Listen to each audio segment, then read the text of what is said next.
বন্ধুরা, আজকের ভিডিওতে আমি অনেকগুলি প্রশ্ন নিয়ে আলোচনা করতে চলেছি। তবে সবার আগে আমি 4 নম্বর ভিডিওতে 16, 17, 18 নাম্বার যে টাস্কগুলি আমি দিয়েছিলাম সেগুলি সম্পর্কে আলোচনা করব এবং এরপরে অন্যান্য প্রশ্নগুলি নিয়ে আলোচনা করব এবং সবশেষে আবারও আপনাদের জন্য থাকবে কতগুলি টাস্ক।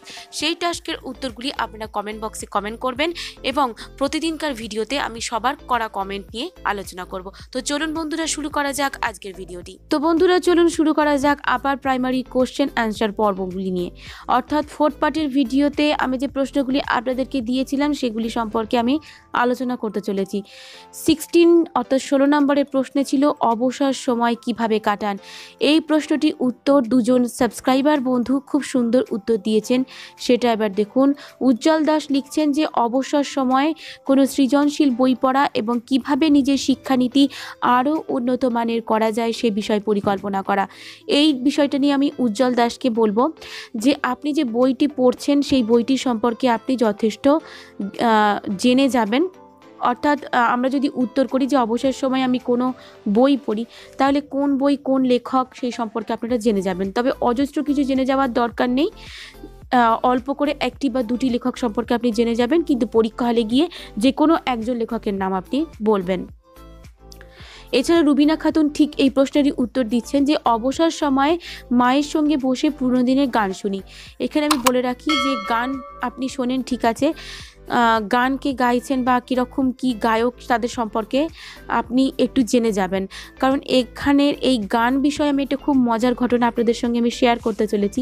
সেটা হলো কি, আমার একজন বন্ধু ইন্টারভিউ দিতে গিয়েছিল। সে আমাকে জানায় যে সে যেখানে ইন্টারভিউ দিতে গিয়েছিল সেখানে নাকি একজনকে যখন প্রশ্ন করা হয়েছিল যে আপনি অবসর সময় কি করেন, তিনি বলেছিলেন যে আমি গান শুনি। তখন তাকে বলেছিল, আচ্ছা আপনি যদি গান শোনেন তাহলে আমাদের একটি গান শোনান। তো বুঝতেই পারছেন যে যদি আপনি গান শব্দটা ইউজ করেন তাহলে কিন্তু আপনাকে গান গাইতেই বলতে পারে। আপনি যদি গান জানেন তাহলে কোনো ব্যাপার নেই। তাহলে আপনাদেরকে আমি একটাই কথা বলবো, যখনই আপনারা কোনো প্রশ্ন করবেন তাহলে উত্তর দেবেন, তখন কিন্তু সেটা ভেবে চিন্তে উত্তর করবেন। 17 ছাত্রছাত্রী পড়ানোর অভিজ্ঞতা আপনার আছে কি? এই প্রশ্নের উত্তর দিয়েছেন একজন বন্ধু, তিনি হলেন রুবিনা খাতুন। ইনি সত্যিই খুব একজন ভালো বন্ধু সাবস্ক্রাইবার, যিনি আমার টাস্কগুলি উত্তর করার চেষ্টা করেন। তো আপনাকে আমি জানাই অসংখ্য ধন্যবাদ। তো তিনি উত্তর করছেন কি যে ছাত্রছাত্রী পড়ানোর অভিজ্ঞতা বলতে বিএডের প্র্যাকটিস টিচিংয়ের সময় স্কুলে গিয়ে পড়িয়েছি। খুবই সেফটি উত্তর। এরকম উত্তর দিতে থাকবেন, তাহলে দেখবেন যে অজস্র প্রশ্ন আর বাড়ছে না। 18 আপনার পরিবারের কেউ কি শিক্ষকতা করছেন? রুবিনা খাতুন আবার এই প্রশ্নটির উত্তর দিয়েছেন। তিনি লিখেছেন যে হ্যাঁ, আমার বাবা এবং জেঠতুতো দাদা শিক্ষকতা করছেন। আপনাকে আমি বলি যে এই উত্তরটা সত্যিই সুন্দর হয়েছে, কিন্তু একটাই কথা বলবো যে শিক্ষকতা বিষয়টা যতটা পারবেন না বলাটাই ভালো। কারণ আপনার পরিবারের কেউ যদি চাকরি করে থাকেন তাহলে সেটা বললে আপনাকে কিন্তু বলতেই পারে যে আপনার এই চাকরির কি প্রয়োজন, আপনাদের পরিবারে তো সবাই চাকরি করে। তাহলে দেখতে পাচ্ছেন তো অযথা কোনো প্রশ্ন বাড়তেই পারে। এরপরে আপনি যদি মনে করেন যে না আপনি বলতে চান উত্তরটা, সেটা আপনার দায়িত্ব। এরপরে আরেকজন বন্ধু আমাকে প্রশ্ন করেছেন, তিনি উত্তর করেননি, প্রশ্ন জানতে চেয়েছেন এবং সেটির আমি উত্তর দেওয়ার চেষ্টাও করেছি। তার আগে প্রশ্নটা জেনে নিন। রিজাউল করিম আমাকে জানতে চেয়েছেন যে দিদি যদি বলে আপনার কি এমন গুণাগুণ রয়েছে যা দেখে আমি আপনাকে এই চাকরিটা দেব, তার সাথে দুর্বলতার ও একটা অ্যান্সার করে দেবেন। ধরুন বলল আপনার মধ্যে কি কি দুর্বলতা রয়েছে। অবশ্যই বন্ধু আপনি দেখতে থাকুন আমি উত্তরগুলি কিভাবে করেছি। অবশ্যই আমি মনে করি যে এই উত্তরটি আপনাকে স্যাটিসফাইড করতে পারবে। আপনার প্রশ্নটিকে আমি দুটি প্রশ্নে ভাগ করে দিয়েছি, অর্থাৎ 19 ও 20 এই দুটো প্রশ্নে ভাগ করেছি। প্রশ্নটা হলো এরকম, আপনাকে আমাদের কেন নিয়োগ করা উচিত বা আপনার মধ্যে এমন কি গুণ আছে যেটির জন্য আমরা আপনাকে এই চাকরিটি দিতে পারি। এই প্রশ্নটি শুনতে খুবই ভয়ঙ্কর শোনায়, কিন্তু যদি আপনাকে এই প্রশ্নটি করা হয় তাহলে বলবো আপনি অবশ্যই ভাগ্যবান। কারণ প্রত্যেক চাকরি প্রার্থী নিজেকে ও নিজের দক্ষতাকে তুলে ধরার এমন চমৎকার সুযোগ পায় না। এখানে আপনাকে নিজের সম্পর্কে মোট 3টি পয়েন্ট ফুটিয়ে তুলতে হবে। এর উত্তরের নমুনা হলো, প্রথমত আপনি যে কোনো ধরনের টিম ও পরিবেশে কাজ করতে সর্বদা প্রস্তুত। দ্বিতীয়ত, আপনি শুধু কাজই করবেন না, উল্লেখযোগ্য সফলতা অর্জন করবেন। এবং তৃতীয়ত, অন্য যে কারো থেকে আপনি এই কাজের জন্য অনেক বেশি যোগ্যতা সম্পন্ন সেটিকে তুলে ধরবেন। এই 3টি পয়েন্ট আপনাকে লক্ষ্য রেখেই তবে উত্তরগুলি করতে হবে। যেমন নাম্বার 1, টিচার ট্রেনিং চলাকালীন আমি যে ইচ্ছাটি পূরণ করতে পারিনি, সেই ইচ্ছাকে আমি পূরণ করার চেষ্টা করব। আমি সবার সাথে খুব সহজে মিলে যেতে পারি, সুতরাং যদি অন্যান্য শিক্ষকদের সঙ্গে মিশে একটি টিম বানিয়ে টিম ওয়ার্ক করা যায় শিক্ষার্থীদের জন্য, তাহলে শিক্ষার্থীদের আরও উন্নতি করা সম্ভব। যদি আমি এই চাকরি পাই তাহলে সবার আগে আমি এই কাজটি করব, কারণ একটা টিম ওয়ার্ক এর মাধ্যমে সমগ্র বিদ্যালয়ের বিভিন্ন ধরনের যে ছাত্রছাত্রী আছে তাদের সম্পর্কে আরও ভালোভাবে জানতে ও বুঝতে সুবিধা হয়, এবং পরবর্তী সময় তাদেরকে নিয়ে কিছু করার ইচ্ছা বা তাদের উন্নতি যাতে আরও হয় সেদিকে লক্ষ্য দেওয়া যেতে পারে। নাম্বার 2, শিক্ষার্থীদের পড়ানোর বোঝানো থেকে শুরু করে যে কোনো টিম ওয়ার্ক জাতীয় কোনো কাজ যদি আমি করি, তাহলে সেই কাজটি যতক্ষণ না শেষ হবে, যতক্ষণ না সফলতা আসবে, আমি ততক্ষণ এটা করতে থাকব। এবং অবশেষে যখন এই সফলতা আসবে, অর্থাৎ শিক্ষার্থীদের জন্য কল্যাণ করতে পেরেছি এটা বুঝতে পারবো, তখনই আমি শান্ত হব। নাম্বার 3, ট্রেনিং চলাকালীন আমি লাস্ট বেঞ্চে বসে থাকা এমন ছাত্রদের দেখেছিলাম যারা কোনোদিন পড়াশোনা করে আসতো না। তাদেরকে যাতে আরও ভালো করা যায় সেই চিন্তাকে আমি কেন্দ্র করেই আমি একটি বিষয় বলেছিলাম তাদেরকে, যে প্রত্যেক দিন বেঞ্চ চেঞ্জ করে বসতে, অর্থাৎ যারা লাস্টে বসে তাদের ফার্স্টে এবং প্রথমে যারা বসে তারা সেকেন্ডে, এইভাবে করে বসবে এবং প্রতিদিনকার পড়া তারা এর ফলে করে আসতে শুরু করে। এবং আমি লক্ষ্য করেছিলাম তাদের পড়াশোনার প্রতি আরও আগ্রহ দেখা দিয়েছিল। এই বিষয়টিকে মাথায় রেখে এইভাবে আমি আরও অন্যান্য কাজ করে শিক্ষার্থীদের উন্নতি করতে পারি। নাম্বার 20, আপনার সবচেয়ে বড় শক্তি বা দুর্বলতা কি? এরকম প্রশ্ন কিন্তু হামেশাই ইন্টারভিউতে করা হয়। আপনার সবচেয়ে বড় শক্তি বা দুর্বলতা কি? বেশিরভাগ প্রশ্ন করা হয়, কিন্তু আপনার সবচেয়ে বড় দুর্বলতা কি এরকম প্রশ্ন এলে কিন্তু বন্ধুরা আপনাদেরকে বলবো উত্তর দিতে হবে নিজস্ব বুদ্ধির মাধ্যমে। আপনার নিজের বড় শক্তি সম্পর্কে যতটা বলা না সোজা, ততটাই কঠিন আপনার নিজস্ব দুর্বলতা সম্পর্কে বলা। কারণ নিজের দুর্বলতা যদি আপনি বেশি ফুটিয়ে তোলেন, তাহলে কিন্তু আপনার ইন্টারভিউয়ে টিকে থাকা সত্যি কষ্টসাধ্য হবে। কিন্তু এখানে যদি আপনি নিজের দুর্বলতাকে লুকিয়ে নিজের শক্তিকে প্রকাশ করেন, তাহলে কিন্তু আপনার ইন্টারভিউ ভালো হতে বাধ্য। সেই জন্য আপনাকে উত্তর দিতে হবে যথেষ্ট যুক্তিসঙ্গতভাবে এবং বুদ্ধি দিয়ে। আপনার দুর্বলতা সম্পর্কে বলার সময় নিজের চারিত্রিক ও শারীরিক বৈশিষ্ট্যগত দুর্বলতাকে এড়িয়ে উত্তর দেবেন, এবং বেশি উত্তর দেবেন নিজের শক্তি যেটি আছে সেটির ওপর ভিত্তি করে। এখানে আপনি উত্তর করতে পারেন যেমন, নাম্বার 1, এমন অনেক কাজ আছে যেগুলি আমার কাছে হয়তো অজানা। সেরকম অজানা কাজগুলিকে আমি যতক্ষণ না জানতে পারি এবং তার সাথে অজানা কাজ সম্পর্কে যতক্ষণ না শিখতে পারি, ততক্ষণ পর্যন্ত আমার ইচ্ছা শেষ হয় না। এবং যখন সেই কাজটি শেষ হয়ে যায়, তখনই আমি সেটাকে প্রয়োগ করার চেষ্টা করি।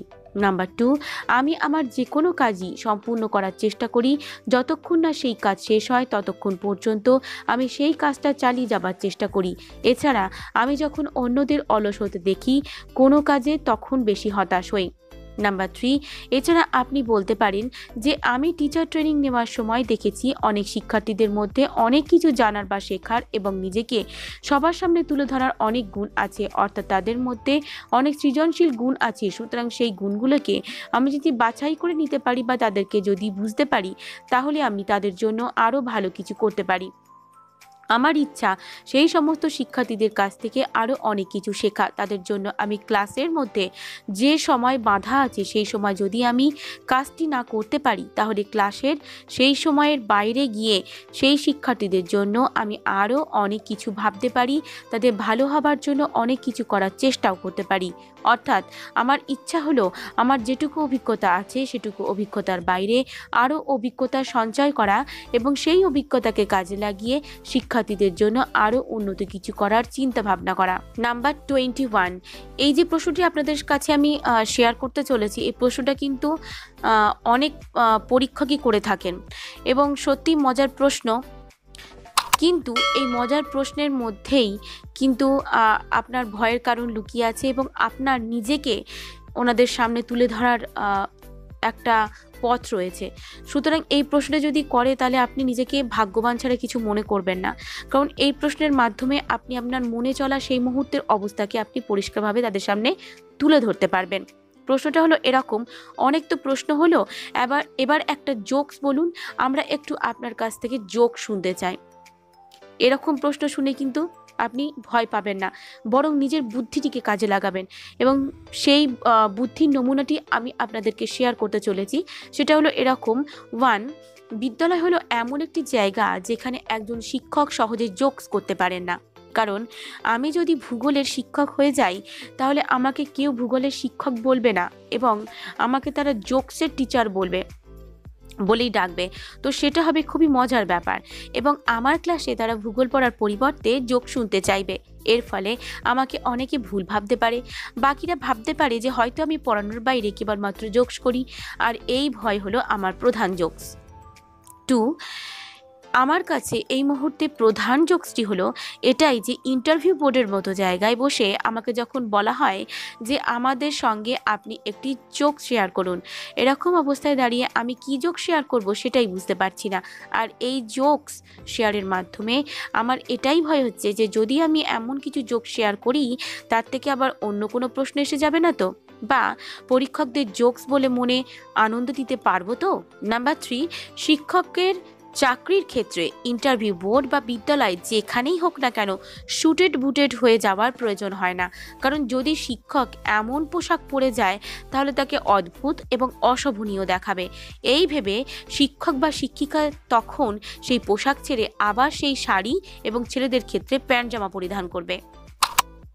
নাম্বার 4, বেশিরভাগ লোকই ইন্টারভিউ দেওয়ার সময় যদি এটা বুঝতো যে ইন্টারভিউ দেওয়ার সময় ঠিক কী না বলা উচিত, যার ফলে সে বিপদে পড়বে না। নাম্বার 5, ইন্টারভিউটা টেলিফোন বা অনলাইনে দেওয়ার বেশি সুবিধা ছিল, কারণ ইন্টারভিউ বোর্ডে আসার সময় নিজেকে অনেক প্রস্তুত করে আসতে হয়, বাড়িতে হলে সেই প্রস্তুতির কোনো প্রয়োজন হয় না। যদি ভিডিও কলিং ইন্টারভিউ হয় তাহলে দেহের ওপর অংশ পর্যন্ত সুন্দরভাবে সাজিয়ে রাখা যেত, কোমর থেকে পা পর্যন্ত সাজানোর কোনো প্রয়োজন ছিল না, বা সুন্দরভাবে গুছিয়ে কি বলবো সেটা হয়তো লিখে রাখা যেত এবং দেখে দেখে বলে ফেলা যেত। কিন্তু ইন্টারভিউ বোর্ডে এসে তা সম্ভব নয়, সামনে বসে অনেক ভয়ঙ্কর প্রশ্নের উত্তর দিতে হয় এবং কি বলবো না বলবো তার চিন্তা থেকে যায়, তার ফলে আর কোনো জোকস এই মুহূর্তে মাথায় আসে না, তাতে 7টা জোকস কেন একটি জোকসও মনে পড়ে না। তাহলে বন্ধুরা, এইরকম ধরনের প্রশ্নও কিন্তু এরকম ধরনের উত্তর আপনারা দেওয়ার চেষ্টা করবেন। বলছি নাকি এতগুলো পয়েন্ট করবেন, এর মধ্যে থেকে আপনারা যে কোনো পয়েন্ট বেছে নিন বা আপনাদের যেটা মনে হয় যে এটা বললে আমার ভালো লাগবে সেরকম বলবেন, কিন্তু অযথা এমন কোনো জোকস বলবেন না যেগুলো এমনি সচরাচর আপনার বলে থাকেন। এমন ধরনের কথাই জোকসের মধ্যে ফুটিয়ে তুলুন যেটাতে আপনার মনের ভেতর তখন কি চলছে সেটা পরীক্ষকরা একটু বুঝতে পারে এবং আপনি সেই মনের মধ্যে চলা ভয়টাকে কিভাবে মজার মাধ্যমে তাদের সামনে প্রকাশ করছেন সেটাকে তারা বুঝতে পারে।